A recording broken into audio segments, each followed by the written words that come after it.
Tourism ప్లేసెస్లో October 15న 200 district constituency tourism సెంటర్స్లో వాళ్ళు కార్యక్రమం చేస్తారు. ట్రాన్స్పోర్ట్ లాజిస్టిక్స్ అక్టోబర్ 16న 200 కాన్స్టిట్యున్సీ డిస్ట్రిక్ట్ హెడ్ క్వార్టర్స్లో చేస్తారు.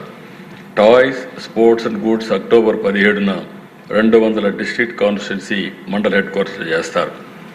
Renewable energy, manufacturing, automobile October 18న 200 ప్లేసుల్లో వాళ్ళు చేస్తారు. అధ్యక్ష, మొత్తం కలిసి 65,000 సెంటర్స్లో ఈ మీటింగ్లు జరుగుతాయి. ఆ మీటింగ్లు చిన్న మీటింగ్లు, పెద్ద మీటింగ్లు అని చేస్తారు. ఫైనల్గా ఈవెంట్ అక్టోబర్ 19. ఇక్కడ మీరు చూస్తే 26 జిల్లాలు దీపావళి సెలబ్రేషన్ చేస్తాం. ఈరోజు నవరాత్రి, దసరా ప్రారంభమైంది. దీపావళి ముందు ఉంది, కానీ ఒకరోజు ముందుగానే మనం, ఎందుకంటే మళ్ళీ ఆ రోజు డిస్టర్బ్ చేయకుండా గవర్నమెంట్ సైడు దీపావళి సెలబ్రేట్ చేస్తాం. Last 1 week shopping and cultural festivals దీనికి రిలవెంట్గా ఉంటుంది.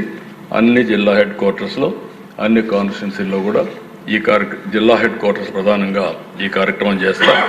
దానివల్ల ప్రజల్లో ఒక చైతన్యం ఇదన్నీ వస్తుంది. అదే మరి అధ్యక్ష, ఇవన్నీ చేస్తున్నాయి. ఇంప్లిమెంటేషన్ ఫ్రేమ్వర్క్ కూడా మీరు చూసినప్పుడు డైలీ కోఆర్డినేషన్ స్ట్రక్చర్, ఎక్కడికక్కడ విలేజ్ సెక్రటరియట్లో ఒకరు నామినేట్ చేస్తాం. రైతు సేవా కేంద్రంలో కన్సర్న్ పీపుల్ని అవుట్ రీచ్ ప్రోగ్రామ్ కోసం పెడతాం. సిటీ రెవెన్యూ అఫీషియల్స్ని కూడా ఇది చేస్తాం. పబ్లిక్ రిప్రజెంటేటివ్స్ కూడా కమ్యూనిటీ మొబిలైజేషన్ అండ్ ఆల్సో మీరు ఎక్కడికక్కడ ప్రజల్లోకి తీసుకుపోవాల్సిన అవసరం